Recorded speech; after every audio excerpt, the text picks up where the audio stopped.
ሰላም ጤና ይስጥልኝ ክቡራትና ክቡራን አድማጭ ተመልካቾቻችን ለዕለቱ የያዝናቸውን መረጃዎች ወደ እናንተ እናደርሳለን። በቅድሚያም አርዕስተ ዜና።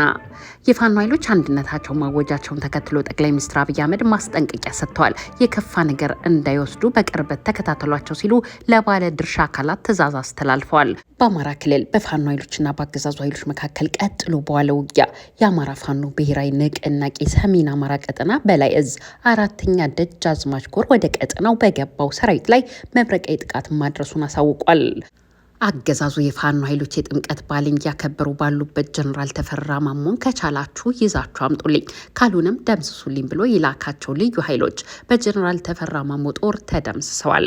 በጀነራል የተመራው የብልጽግና ልዩ ኮማንዶ እነ ጀነራል ተፈራ ማሞ ላይ ጥቃት ቢከፍትም የአማራ ፋኖ ብሔራዊ ንቅናቄ ጦር መቀልበስ ሳይችል በመቅረቱ ከፍተኛ ኪሳራን አስተናግዶ የቀረው ኃይሉን ይዞ ወደ መጣበት ተመልሷል። አገዛዙ ጎንደር ላይም ከፍተኛ ኪሳራ እንደደረሰበት የፋኖ ኃይሎች በቀጠናው ከፍተኛ ድል እንደቀናቸው ማሳውቀዋል። ቀዳሚው መረጃችን ነው።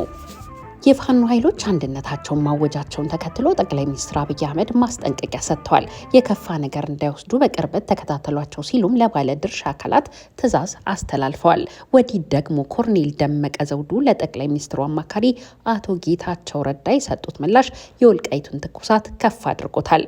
ጠቅላይ ሚኒስትር አብይ አህመድ የፋኖ ኃይሎች እርስ በርሳቸው አንድ መሆን የማይችሉ እና እርስ በርስ የሚተኳኮሱ ናቸው በማለት ደጋግመው ሲናገሩ ይሰማሉ። በጥር ወር መጀመሪያ ቀናት ውስጥ የፋኖ ኃይሎች ያስተዋወቁትን አንድነት በተመለከተ የሚናገሩት የፋኖ ከፍተኛ አመራር የሆኑት አርበኛ አስረስ ማረ ዳምጤ በበኩላቸው የብልጽግና አገዛዝ ይህ አንድነት እንዳይመጣ 100 ሚሊዮኖች መድቦ ሲሰራ ቆይቷል ብለዋል። ሌላኛው መረጃችን ነው። በአማራ ክልል ዋግምራ ዞን በብርግሌ ወረዳ በደረሰ የመድፍ ቁምቡላ ፍንዳታ የ6 ሰዎች ሕይወት ማለፉ ተሰማ። ሐሙስ ጥር 7 ቀን 2018 ዓ.ም በተከሰተው ፍንዳታ ከሞቱት መካከል አባትና ልጅ እንደሚገኙበት ተነግሯል። በዝርዝር ያዝነው ሌላኛው መረጃችን ነው። ቀደም ሲል በውጭ ሀገር ይታተም የነበረው የኢትዮጵያ የብር ኖትና ፓስፖርት በሀገር ውስጥ ለማምረት የሚያስችል ግዙፍ ፋብሪካ ግንባታ ተጠናቆ በሚቀጥሉት 2 እና 3 ወራት ውስጥ በይፋ ስራ እንደሚጀምር የኢትዮጵያ ኢንቨስትመንት ሆልዲንግ አስታውቋል። በዜናችን አካተነዋል።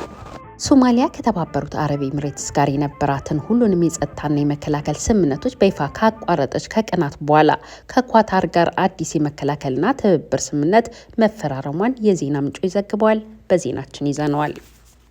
ውድና የተከበራችሁ አድማጭ ተመልካቾቻችን ከላይ በአርዕስተ ዜና ያሰማናችሁንና ሌሎች ተጨማሪ መረጃዎችን ይዘናል። አብራችሁን በመቆየት እንድታደምጡን በትህትና በመጠየቅ ወደ ዝርዝር መረጃዎቹ እሸጋግራለሁ። ሰናይ ቆይታ። የፋኖ ኃይሎች አንድነታቸውን ማወጃቸውን ተከትሎ ጠቅላይ ሚኒስትር አብይ አህመድ ማስጠንቀቂያ ሰጥተዋል።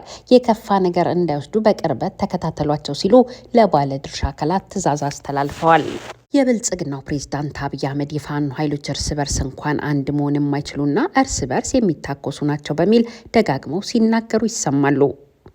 በጥር ወር መጀመሪያ ቀናት ውስጥ የፋኖ ኃይሎች ያስተዋወቁትን አንድነት በተመለከተ የሚናገሩት የፋኖ ከፍተኛ አመራር የሆኑት አርበኛ አስረስ ማረ ዳምጤ በበኩላቸው የብልጽግናው አገዛዝ ይህ አንድነት እንዳይመጣ 100 ሚሊዮኖችን መድቦ ሲሰራ ቆይተዋል ብለዋል። አሁን የተፈጠረው አንድነትም ትግላችን በሚሸመት ዘመናዊ መሳሪያ የማይሸነፍ ለአማራ ብቻ ሳይሆን ለኢትዮጵያውያን አንድ ዋስትና፣ ለቀጠናው ደግሞ ሌላ አማራጭ መሆን እንደሚችል የሚያሳይ ነው ባይ ናቸው። አቶ አስረስ የኛ አንድነት በአገዛዙ በኩል ከፍተኛ መደናገርና መደናገጥን የፈጠረ ነውም ብለዋል። ብልጽግና በራሱ ታማኝ ሰዎች የሚመሩ ሚሊዮኖችን ሰብስቦ በመመደቡ መቼም ወደ አንድነት ይመጣሉ ብሎ አልጠበቀም።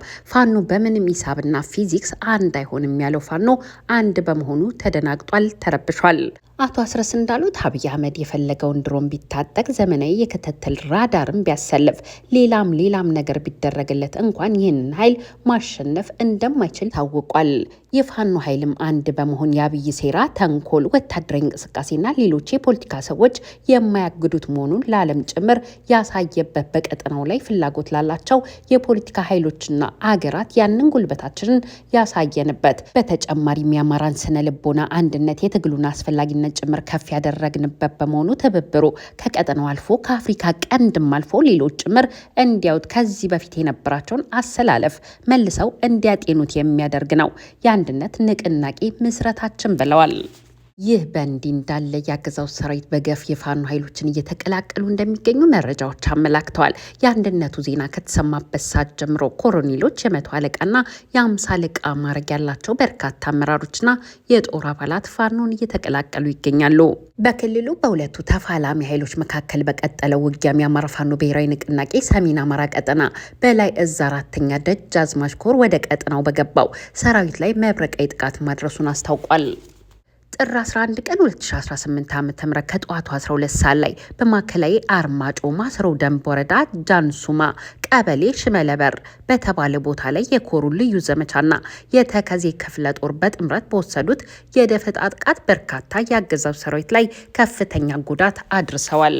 በተለይም በሽመለበር በነበረው ከፍተኛ ትንቅንቅ በርካታ የአገዛዙ ሰራዊት ላይ ከፍተኛ ጉዳት የተመዘገበ ሲሆን ለጊዜው ስማቸው ያልታወቁ ከፍተኛ አመራሮችም መመታታቸው ታውቋል። ይህ በእንዲህ እንዳለ አገዛዙ የፋኖ ኃይሎች የጥምቀት በዓልን እያከበሩ ባሉበት ሁኔታ ጀኔራል ተፈራ ማሞን ከቻላችሁ ይዛችሁ አምጡልኝ፣ ካልሆነ ደምስሱልኝ ብሎ የላካቸው ልዩ ኃይሎች በጀኔራል ተፈራ ማሞ ጦር ተደምስሰዋል። በጀኔራሉ የተመራው የብልጽግና ልዩ ኮማንዶ እነ ጀኔራል ተፈራ ማሞ ላይ ጥቃት ቢከፍትም የአማራ ፋኖ ብሔራዊ ንቅናቄ ጦርም መቀልበስ ሳይችል በመቅረቱ ከፍተኛ ኪሳራን አስተናግዷል። የቀረው ኃይሉን ይዞ ወደ መጣበት ተመልሷል ሲሉ ዜና ምንጮቻችን ዘግበዋል። ተከታዩ መረጃችን በትግራይና አማራ ሕዝብ መካከል የተቀበረ ፈንጂ የሆነው የወልቃይት ጉዳይ ከሰሞኑ እንደ አዲስ መነጋገሪያ ሆኗል። ባሳለፍነው ሳምንት በኢትዮጵያ የአሜሪካ አምባሳደር ሃርቪ ማሲንጋ ጉብኝት፣ የጌታቸው ረዳ ምላሽ፣ የነ ኮሎኔል ደመቀ ምላሽና ማብራሪያ ነገሩን መነጋገሪያ አድርጎታል። ከዚህ ጉዳይ ጋር በተያያዘ ከየአቅጣጫው የሚወጡ የአቋም መግለጫዎች በእንኪያ ሰላምታ የታጀቡ ሆነዋል። ኮሎኔል ደመቀ ዘውዱ ጥምቀትን በተከዜ ወንዝ ዳርቻ ማክበራችንን እንቀጥላለን፣ አስተዳደራችን ይጠናክራል፣ ነጻነታችን በሕግ አግባብ ይጸናል ያሉ ሲሆን ህዝባዊ ወያነ ሓርነት ትግራይ ህወሓት ከሃርቪ ማሲንጋ ጋር ባለፈው ሳምንት በሁመራ ያደረጉትን ጉብኝትና ከጉብኝት በኋላ በሰጡት መግለጫ ከጦርነቱ ጀምሮ በአካባቢው የሚፈጸመውን የዘር ማጥፋት ወንጀል ከግምት ውስጥ አላስገባም ሲሉ ከሰዋል። የአካባቢውን ተፈናቃዮች ደህንነታቸውን ባስጠበቀ ሁኔታ የመመለስ ጉዳይ በሁለት ወገኖች ቅንጅትና እውቅና መካሄድ እንዳለበት የሚያሳስበው ህዝባዊ ወያነ ሓርነት ትግራይ ህወሓት አምባሳደሩ በኢትዮጵያ መንግስት መሪነት ተፈናቃዮች የመመለስ ሂደት አሜሪካ እንደምትደግፍ መናገራቸው ከፕሪቶሪያው ስምምነት ውጪ ነው በማለት ባወጡት መግለጫ ተቃውመዋል። ህወሓት አምባሳደር ሃርቪ ማሲንጋ ምዕራብ ትግራይ የሚለውን የአካባቢውን ስያሜ በንግግራቸውና መግለጫቸው ላይ አለመጠቀማቸው ትክክል አይደለም በማለት ትችቱን አቅርቧል።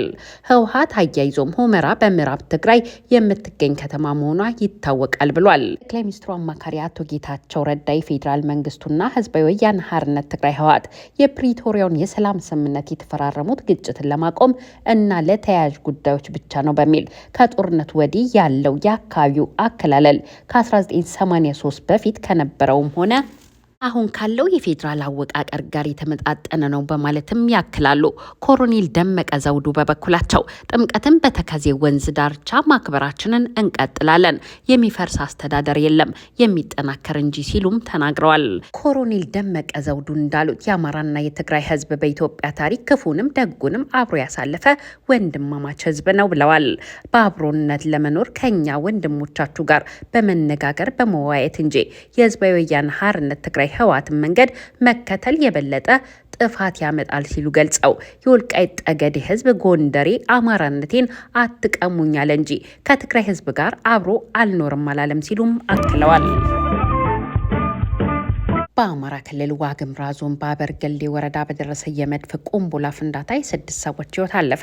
ሐሙስ ጥር 7 ቀን 2018 ዓ.ም በተከሰተው ፍንዳታ ከሞቱት መካከል አንድ አባትና 2 ታዳጊ ህጻናት ልጆቻቸው ይገኙበታል ሲል DW ዘግቧል። በፍንዳታው ከሟቾቹ በተጨማሪ 2 ሰዎች ከባድ የአካል ጉዳት ደርሶባቸዋል። ከባድ የአካል ጉዳት የደረሰባቸው ወደ ጤና ተቋማት ለሕክምና መግባታቸውን ነዋሪዎች ተናግረዋል። በዋግ ህምራ ብሔረሰብ አስተዳደር በአበርገሌ ወረዳ 03 ቀበሌ በበልተራፍ ጎጥ የመድፍ ቁምቡላ ፍንዳታው የደረሰው በአንድ ግለሰብ መኖሪያ ቤት ውስጥ መሆኑን የአካባቢ ነዋሪዎች ለዶቼ ቬሌ ተናግረዋል። የከባድ መሳሪያ ተተኳሾችን በአካባቢው ወደ ቤት ቁሳቁስ የመቀየር ልማድ አለ የሚሉት አስተያየት ሰጪዎች መረጃዎች ከሰሜኑ ጦርነት በኋላ በርካታ የከባድ መሳሪያ ተተኳሾች በማህበረሰቡ እጅ እንደሚገኝ ተናግረዋል። የበርገሌ ወረዳ የመንግስት ኮሚኒኬሽን ጽህፈት ቤት ኃላፊ አቶ ጸጋይ አይናለም እንደተናገሩት ተመሳሳይ አደጋዎች እንዳይከሰቱ ከሰሜኑ ጦርነት ጋር በተያያዘ በማህበረሰቡ እጅ ያሉ የከባድ መሳሪያ ተተኳሾች ለመንግስት የጸጥታ አካላት የማስረከብ ስራም እየተሰራ ነው ሲሉ ለDW ተናግረዋል። ቀደም ሲል በውጭ ሀገር ይታተም የነበረው የኢትዮጵያ ፓስፖርት በሀገር ውስጥ ለማምረት የሚያስችል ግዙፍ ፋብሪካ ግንባታ ተጠናቆ በሚቀጥሉት 2 እና 3 ወራት ውስጥ በይፋ ስራ እንደሚጀምር የኢትዮጵያ ኢንቨስትመንት ሆልዲንግ አስታውቋል። በቦሌ ለሚ ኢንዱስትሪ ፓርክ የተገነባው የፋብሪካ ቶፓን ግራቪቲ ኢትዮጵያ የሚል ስያሜ የተሰጠው ሲሆን በኢትዮጵያ ኢንቨስትመንት ሆልዲንግ እና በዓለም አቀፉ ቶፓን ግራቪቲ ኩባንያ ትብብር የተመሰረተ ነው። ፕሮጀክቱ በ55 ሚሊዮን የአሜሪካን ዶላር ወጪ የተገነባና የሆልዲንጉ የመጀመሪያው አዲሱ ኢንቨስትመንት እንደሆነም ተነግሯል። የኢትዮጵያ ኢንቨስትመንት ሆልዲንግ ዋና ስራ አስፈጻሚ ብሩክ ታዬ እንደገለጹት ይህ ፕሮጀክት የሀገሪቱን ሚስጥራዊ ህትመት ሉዓላዊነት ለማረጋገጥ እስካሁን ይባክን የነበረውን ከፍተኛ ውጪ ምንዛሬ ለማዳን ያለመ ነው ብለዋል። አሁን የማሽነሪ ተከላው በሂደት ላይ የሚገኘው ፋብሪካው ስራ ሲጀምር የኢትዮጵያ ማንነት በሚመጥን መልኩና የደህንነት መስፈርቶችን ባሟላ ሁኔታ ፓስፖርቶችንና ሌሎች የደህንነት ሰነዶችን ማምረት ይጀምራል ብለዋል።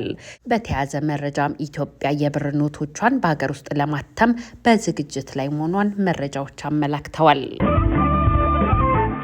ሶማሊያ ከተባበሩት አረብ ኤሚሬትስ ጋር የነበራትን ሁሉን የጸጥታና የመከላከያ ስምምነቶች በይፋ ካቋረጠች ከጥቂት ቀናት በኋላ ከኳታር ጋር አዲስ የመከላከያ ትብብር ስምምነት መፈራረሟን የሀገሪቱ የመንግስት የዜና አገልግሎት ሶና ዘግቧል። ነቱ ዶሃ ላይ የተፈረመ ሲሆን የተፈረመውን በሶማሊያ መከላከያ ሚኒስትር አህመድ ሞአልቂ ፈቂ እና በኳታር ምክትል ጠቅላይ ሚኒስትር የመከላከያ ጉዳዮች ሚኒስትር ዴታ ሼክ ሱዑድ ቢን አብዱራህማን ቢን ሐሰን አልታኒ አማካኝነት መሆኑን ዘገባው አመላክቷል።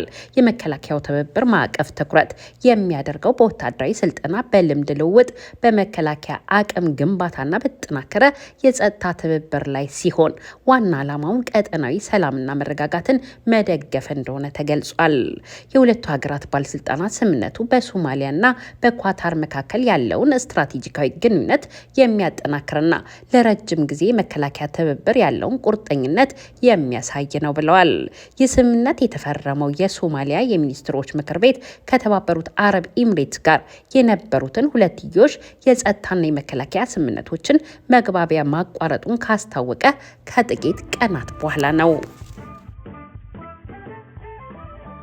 ውድና የተከበራችሁ አድማጭ ተመልካቾቻችን እኛም ለዕለቱ የያዝናቸው መረጃዎች እነዚህን ይመስሉ ነበረ። ወዳችሁና ፈቅዳችሁ ስላዳመጣችሁን አብራችሁን ስለነበራችሁ ከልብ አመሰግናለሁ።